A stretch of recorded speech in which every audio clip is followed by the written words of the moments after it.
लोकसभा का रिवीजन करना ना। लोकसभा को निम्न सदन, प्रथम सदन तथा अस्थायी सदन, जनता का सदन आदि के नाम से जाना जाता है। लोकसभा का गठन कब किया गया था? 17 अप्रैल 1952 को लोकसभा का गठन किया गया था तथा इसकी प्रथम बैठक 13 मई 1952 को हुई थी। और लोकसभा नाम कब किस वर्ष दिया गया? 1954 में लोकसभा नाम दिया गया। इससे पहले इसका क्या नाम था? केंद्रीय विधानसभा। 1919 से पहले केंद्र में एक सदनीय व्यवस्था था और एक का नाम केंद्रीय विधानसभा था, लेकिन भारत शासन अधिनियम 1919 के पश्चात केंद्र में द्विसदनीय व्यवस्था को स्थापित किया गया। पहला था केंद्रीय विधानसभा और दूसरा राज्य परिषद। केंद्रीय विधानसभा को सेंट्रल लेजिस्लेटिव असेंबली के नाम से जाना गया, जबकि राज्य परिषद को काउंसिल ऑफ स्टेट्स। और 1954 में जो है केंद्रीय विधानसभा को लोकसभा और राज्य परिषद को राज्यसभा नाम दिया गया। लोकसभा का गठन। लोकसभा का गठन के बारे में आर्टिकल 81 और आर्टिकल 331 में प्रावधान किया गया है। आर्टिकल 81 के अनुसार राज्यों से 530 प्रतिनिधि और संघ राज्य क्षेत्रों से 20 प्रतिनिधि तथा आर्टिकल 331 के अनुसार राष्ट्रपति के द्वारा मनोनीत 2 एंग्लो इंडियन सदस्यों को मिलाकर के लोकसभा का गठन किया जाएगा। इस प्रकार लोकसभा का गठन 530 प्लस 20 प्लस 2 552 सदस्यों से मिलकर होगा। लेकिन 104 में संविधान संशोधन 2019 के अनुसार राष्ट्रपति के द्वारा मनोनीत 2 एंग्लो इंडियन सदस्यों के आरक्षण को रद्द कर दिया गया है, जिसके कारण लोकसभा की अधिकतम संख्या हो सकती है 530 प्लस 20 550। लेकिन वर्तमान समय में जो है लोकसभा की प्रभावी संख्या है 543। इसका विभाजन किया गया है 524 प्लस 19। तो वर्तमान समय में लोकसभा की अधिकतम संख्या हो सकती है 550, जिसमें 530 प्लस 20 प्रभावी संख्या घट करके 545 से 543, जिसका विभाजन राज्य से 524 और यूटी से 19। मूल संविधान में लोकसभा सदस्यों की संख्या 500 थी और उसके बाद 7वें संविधान संशोधन के द्वारा जो है संख्या 500 से बढ़ा करके 520 और 31वें संविधान संशोधन के द्वारा जो है संख्या 520 से बढ़ा करके 545। इसके साथ ही गोवा दमन दीव और गोवा दमन दीव पुनर्गठन के द्वारा जो है इसकी संख्या 545 से बढ़ा करके 550 किया गया। आगे है निर्वाचन क्षेत्र। लोकसभा के निर्वाचन क्षेत्र के बारे में आर्टिकल 82 में प्रावधान किया गया है और लोकसभा का निर्वाचन क्षेत्र जो है 2 आधार जनसंख्या और क्षेत्रफल पर आधारित है और जनसंख्या का आधार वर्ष 1971 है। 42वें संविधान संशोधन के अनुसार लोकसभा और विधानसभा सदस्यों की संख्या किस वर्ष तक? 2001 तक। और 84वें संविधान संशोधन 2026 तक। 42वें संविधान संशोधन के द्वारा लोकसभा एवं विधानसभा सदस्यों की संख्या 2001 तक और 84वें संविधान संशोधन के द्वारा 2026 तक नहीं बढ़ाई जाएगी। सबसे बड़ा क्षेत्रफल के आधार पर लोकसभा क्षेत्र लद्दाख, सबसे छोटा क्षेत्रफल के आधार पर चांदनी चौक, जनसंख्या के आधार पर सबसे बड़ा लोकसभा क्षेत्र मल्काजगिरी आंध्र प्रदेश और सबसे छोटा क्षेत्र लक्षद्वीप। आर्टिकल 82 के अनुसार निर्वाचन क्षेत्रों का परिसीमन किया जाता है और प्रत्येक जनगणना के बाद एक परिसीमन आयोग का गठन किया जाता है, जिसके अध्यक्ष होते हैं भूतपूर्व न्यायाधीश। और अब तक जो है कितने परिसीमन आयोग गठित किए गए हैं? 4। 1952, दूसरा 1962, तीसरा 1972 और चौथा 2002। अब तक जो है 4 परिसीमन आयोग 1952, 1962, 1972 और 2002 में गठन किया गया है। और परिसीमन आयोग में जनसंख्या का आधार वर्ष जो है 2001 की जनसंख्या को रखा गया है। किस संविधान संशोधन के द्वारा? 87वें संविधान संशोधन के द्वारा जो है परिसीमन में जनसंख्या का आधार वर्ष 2001 रखा गया। लोकसभा की अवधि के संबंध में किस आर्टिकल में? 83 में प्रावधान किया गया है। आर्टिकल 83 के अनुसार लोकसभा का अवधि या कार्यकाल जो है कितने वर्षों का? 5 वर्षों का होगा। लेकिन राष्ट्रपति जो है आर्टिकल 85 के अनुसार मंत्रिपरिषद की सलाह से जो है 5 वर्ष से पहले भी लोकसभा को भंग कर सकता है। लेकिन किसी भी स्थिति में जो है लोकसभा कितने समय तक भंग की स्थिति में नहीं रह सकती है? 6 माह तक। इसके साथ ही जो है राष्ट्रपति सत्रावसान और विघटन कर सकता है लोकसभा का, जबकि स्थगन करता है लोकसभा अध्यक्ष। विशेष परिस्थिति में अर्थात राष्ट्रीय आपातकाल लागू करने की स्थिति में जो है लोकसभा का कार्यकाल बढ़ाया जा सकता है। और एक बार में लोकसभा का कार्यकाल कितने समय तक? 1 वर्ष के लिए बढ़ाया जा सकता है। और पुनः जब आपातकाल समाप्त हो तो किसी भी स्थिति में इसका कार्यकाल 6 माह से अधिक समय तक नहीं बढ़ाया जा सकता है। और अब तक जो है किस लोकसभा का कार्यकाल बढ़ाया गया? 5वीं लोकसभा का कार्यकाल जो है 1 वर्ष के लिए बढ़ाया गया। 42वें संविधान संशोधन के अनुसार लोकसभा का कार्यकाल 5 वर्ष से बढ़ा करके 6 वर्ष कर दिया गया। और 44वें संविधान संशोधन के द्वारा 6 वर्ष से घटा करके 5 वर्ष कर दिया गया। लोकसभा सदस्यों की योग्यता के बारे में आर्टिकल 84 में वर्णन किया गया है। इसके अनुसार लोकसभा सदस्य जो है पहला नंबर 1 भारत का नागरिक हो, दूसरा आयु 25 वर्ष की आयु पूरी कर चुका हो, लाभ के पद पर 9, इसके साथ ही पागल व दिवालिया 9। संसद सदस्यों की योग्यता के संबंध में भी जो है आर्टिकल 84 में है। इस दशा में जो है संसद सदस्य की योग्यता के संबंध में वह भारत का नागरिक हो, राज्यसभा की दशा में 30 वर्ष और लोकसभा की दशा में 25 वर्ष की आयु पूरी कर चुका हो, लाभ के पद पर 9 हो और इसके साथ ही पागल व दिवालिया 9। इसके बाद है अधिवेशन। लोकसभा का अधिवेशन वर्ष में कितनी बार बुलाया जाता है? 2 बार। और इस 2 अधिवेशन के बीच अंतर नहीं होना चाहिए 6 माह से अधिक। और राज्यसभा का भी यही स्थिति है। राज्यसभा के भी अधिवेशन वर्ष में 2 बार और अंतर नहीं होना चाहिए 6 वर्ष से अधिक, 6 माह से अधिक। विशेष अधिवेशन।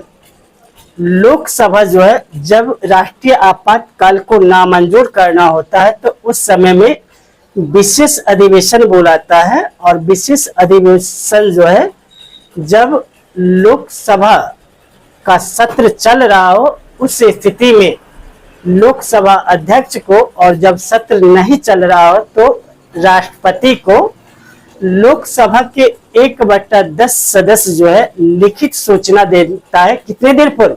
14 दिन पूर्व। और इस लिखित सूचना के बाद जो है अध्यक्ष एवं राष्ट्रपति को विशेष अधिवेशन बुलाने के लिए बाध्य होना पड़ता है।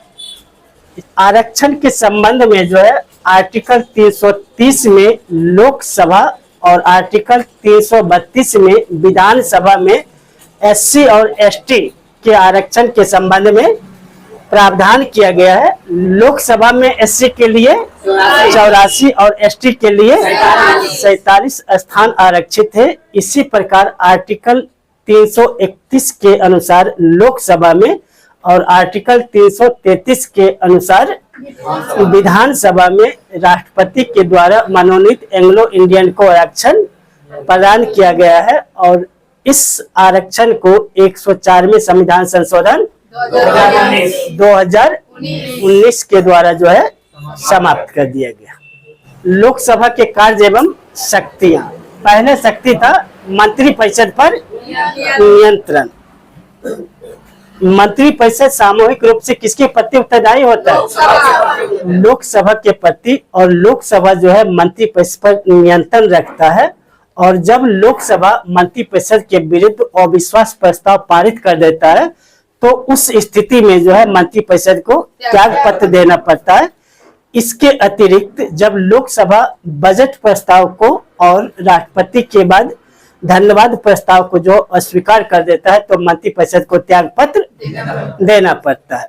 इसके आगे जो है वित्त पर नियंत्रण भी लोकसभा का वित्त पर पूर्ण नियंत्रण होता है और धन विधेयक तथा राज्य विधेयक, धन विधेयक और विनियोग विधेयक पहले लोकसभा में पेश किया जाता है और लोकसभा के द्वारा पारित करने के बाद इसे राज्यसभा के पास भेजा जाता है और राज्यसभा इसे ना अस्वीकृत कर सकती है और ना इसमें संशोधन कर सकती है। केवल 14 दिनों तक अपने पास रोक सकती है और इसमें सिफारिश कर सकती है और वह सिफारिश भी लोकसभा की इच्छा पर है कि वह सिफारिश माने या ना माने। तीसरा काम है कि राष्ट्रीय आपातकाल को नामंजूर करना। लोकसभा जो है राष्ट्रीय आपातकाल को नामंजूर करने के लिए विशेष अधिवेशन बुलाता है और यह इस विशेष अधिवेशन के द्वारा जो है राष्ट्रीय आपातकाल को नामंजूर किया जाता है। अगला काम है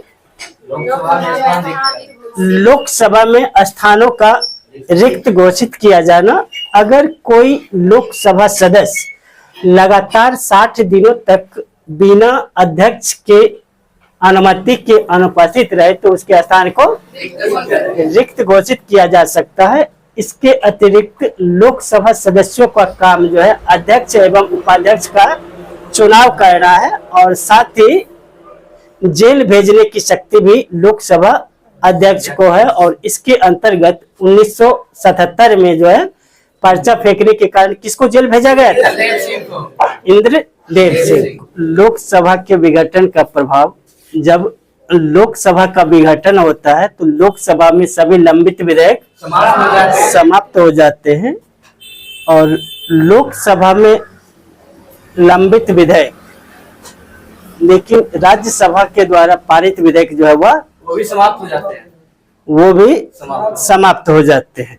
और राज्यसभा में लंबित विधेयक लेकिन लोकसभा में पारित नहीं है, वो विधेयक समाप्त नहीं होगा। अगर दोनों सदनों के गतिरोध के कारण जिस विधेयक पर संयुक्त अधिवेशन बुला लिया गया हो वह विधेयक समाप्त नहीं होगा। दोनों सदन के द्वारा पारित विधेयक और जो राष्ट्रपति के विचार के लिए उसके पास सुरक्षित हो वह विधेयक समाप्त नहीं होगा। और इसके अतिरिक्त दोनों सदनों के द्वारा पारित विधेयक और राष्ट्रपति ने जिसे संसद को पुनर्विचार के लिए लौटा दिया है वह विधेयक समाप्त नहीं होगा। आगे है लोकसभा के पदाधिकारी। आर्टिकल 93 में, आर्टिकल 93 में लोकसभा के दो प्रमुख पदाधिकारी अध्यक्ष और उपाध्यक्ष के बारे में चर्चा की गई है। लोकसभा अध्यक्ष जो होता है वह लोकसभा का प्रमुख अधिकारी होता है और लोकसभा के सदस्यों के द्वारा उसका चुनाव किया जाता है। लोकसभा के अध्यक्ष जो है वह अध्यक्ष के रूप में शपथ ग्रहण नहीं करता है, एक सामान्य सदस्य के रूप में वह शपथ ग्रहण करता है। लोकसभा का अध्यक्ष जो है वह उच्चतम न्यायालय के मुख्य न्यायाधीश के समान 7वें क्रम पर है और वह लोकसभा के संचालन के कार्यों, लोकसभा के कार्यों का संचालन करता है। लोकसभा का अध्यक्ष जो है वह अपने पद पर तब तक बना रहता है जब तक लोकसभा का जीवन काल होता है, अर्थात वह प्रथम बैठक से लेकर के अगले चुनाव के प्रथम लोकसभा गठन तक जो है वह अपने पद पर बना रहता है। इससे पहले जो है वह उपाध्यक्ष को अपना त्याग पत्र देकर पदमुक्त हो सकता है या लोकसभा के सदस्यों के द्वारा संकल्प पारित के द्वारा हटाया जा सकता है। और इस प्रस्ताव लाने के लिए जो है कितने दिन पूर्व सूचना देना आवश्यक है? 14 दिन पूर्व सूचना देना आवश्यक है। और इस सूचना के पश्चात जो है लोकसभा में प्रस्ताव लाए जाते हैं और प्रस्ताव पारित होने के बाद लोकसभा अध्यक्ष को जो है हटा दिया जाता है। और जब लोकसभा अध्यक्ष को हटाने की प्रक्रिया लोकसभा में चल रही होती है तो उस समय जो है लोकसभा अध्यक्ष अपने वोट का प्रयोग करता है। उस स्थिति में लोकसभा अध्यक्ष राज्यसभा के सभापति नहीं करता है, जबकि लोकसभा के अध्यक्ष जो है करता है। इसके बाद है लोकसभा अध्यक्ष के कार्य। लोकसभा अध्यक्ष जो है वह लोकसभा का पीठासीन अधिकारी होता है और लोकसभा के कार्यों का संचालन करता है।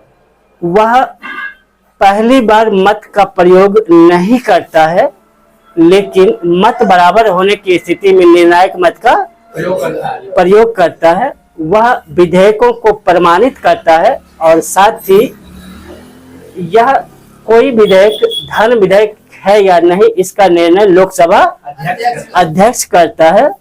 वह लोकसभा और राज्यसभा में गतिरोध होने पर संयुक्त बैठक की अध्यक्षता करता है। वह लोकसभा और राष्ट्रपति के बीच जो है सेतु का कार्य करता है, संपर्क सूत्र का कार्य करता है। अगर लोकसभा सदस्य दल बदल के आधार पर अयोग्य पाए गए तो इसकी अयोग्यता का निर्धारण जो है लोकसभा अध्यक्ष करते हैं। वह कई समितियों का अध्यक्ष होता है जिसमें नियम समिति, कार्य मंत्रणा समिति आदि प्रमुख होते हैं। इसके साथ ही वह अंतर संसदीय संघ के अध्यक्ष के रूप में भी कार्य करते हैं। लोकसभा अध्यक्ष के अतिरिक्त दूसरा महत्वपूर्ण पद है लोकसभा का उपाध्यक्ष। और लोकसभा का उपाध्यक्ष जो है वह संसद सदस्यों के द्वारा ही चुने जाते हैं और वह तब तक अपने पद पर बना रहता है जब तक कि वह लोकसभा का सदस्य होता है। लोकसभा का उपाध्यक्ष अध्यक्ष को त्याग पत्र देकर पदमुक्त हो सकता है या वह लोकसभा सदस्यों के द्वारा संकल्प पारित करके जो है पद से हटाया जा सकता है। और यह संकल्प पारित करने के पूर्व उसे 14 दिन पूर्व सूचना देना आवश्यक होता है। लोकसभा अध्यक्ष जो है वह संयुक्त बैठक में जब अध्यक्ष अनुपस्थित हो तो उस स्थिति में संयुक्त बैठक की अध्यक्षता करता है। इसके साथ ही उसे एक और विशेषाधिकार प्राप्त है कि जिस भी संसदीय समिति का वह सदस्य रहता है, वह जिस भी संसदीय समिति का सदस्य रहता है उसका स्वतः वह अध्यक्ष बन जाता है। 11वीं लोकसभा चुनाव से यह परंपरा बना हुआ है कि अध्यक्ष सत्ता पक्ष से और उपाध्यक्ष मुख्य विपक्षी दल से होता है। लोकसभा अध्यक्ष और उपाध्यक्ष जो है वह अपने पद की शपथ नहीं लेते हैं, वह एक सामान्य सदस्य के रूप में शपथ लेते हैं। लोकसभा अध्यक्ष और उपाध्यक्ष जैसी संस्था का विकास भारत शासन अधिनियम 1919 के तहत 1921 में किया गया था और 1919 से पहले जो है गवर्नर जनरल केंद्रीय विधानसभा की अध्यक्षता किया करता था या पीठासीन अधिकारी हुआ करता था। और 1921 में जो है गवर्नर जनरल ने किसको अध्यक्ष नियुक्त किया था? फ्रेडरिक व्हाइट को और उपाध्यक्ष सच्चिदानंद सिन्हा को। 1921 में गवर्नर जनरल ने फ्रेडरिक व्हाइट को अध्यक्ष और सच्चिदानंद सिन्हा को उपाध्यक्ष नियुक्त किया था। और 1925 में किसे केंद्रीय विधान परिषद का अध्यक्ष निर्वाचित किया गया था? विठल भाई पटेल। और वे प्रथम भारतीय थे जो केंद्रीय विधानसभा के अध्यक्ष चुने गए थे। स्वतंत्र भारत में प्रथम अध्यक्ष, लोकसभा अध्यक्ष जीवी मावलंकर और प्रथम उपाध्यक्ष अनंत शयनम आयंगर। और जीवी मावलंकर को भारतीय लोकसभा का जनक कहा जाता है। वे प्रथम स्पीकर, प्रथम प्रोटेम स्पीकर और ऐसे लोकसभा अध्यक्ष थे जिसे अविश्वास प्रस्ताव के द्वारा पद से हटाया गया था और अपने कार्यकाल में ही इनकी मृत्यु हो गई थी। कार्यकाल के दौरान मरने वाले व्यक्ति जीएमसी बालियोगी। लोकसभा अध्यक्ष में सबसे लंबा कार्यकाल जो था बलराम जाखड़ का और सबसे छोटा कार्यकाल भगत जवाहर मल का था। सभा में अधिकतम सदस्यों की संख्या 550, प्रभावी संख्या 543। 543 का विभाजन 524 प्लस 19, 524 राज्य से और 19 यूटी से। सबसे ज्यादा किस राज्य में? कितना? 80। उसके बाद महाराष्ट्र में कितना? उसके बाद पश्चिम बंगाल में 42। उसके बाद बिहार में कितना? झारखंड में कितना? 14। झारखंड में 14। यूटी में सबसे ज्यादा किस यूटी में? दिल्ली। कितना? 7। उसके बाद जम्मू कश्मीर में कितना? 5। दादर नगर हवेली और दमन दीव में 2 और शेष यूटी में 1। प्रथम लोकसभा चुनाव कितने लोकसभा सांसदों के लिए हुआ था? 489। इसमें कांग्रेस को कितने सीट मिला था? 364 और भाकपा को मिला 16। मुख्य विपक्षी पार्टी भाकपा। प्रथम प्रोटेम स्पीकर जीवी मावलंकर और प्रथम स्पीकर जीवी मावलंकर। उपाध्यक्ष अनंत शयनम आयंगर। सत्ता पक्ष के नेता जवाहरलाल नेहरू और विपक्ष के नेता कोई नहीं। विपक्ष का नेता जो है 1952 से लेकर के 1969 और पुनः 2014 से लेकर के 2024 तक कोई विपक्ष के नेता नहीं थे। 1969 में प्रथम विपक्ष के नेता बने राम सुभग सिंह और 2024 में विपक्ष के नेता बने राहुल गांधी। और इसमें महिलाओं की संख्या 22 और 17 में लोकसभा चुनाव में महिलाओं की संख्या 78।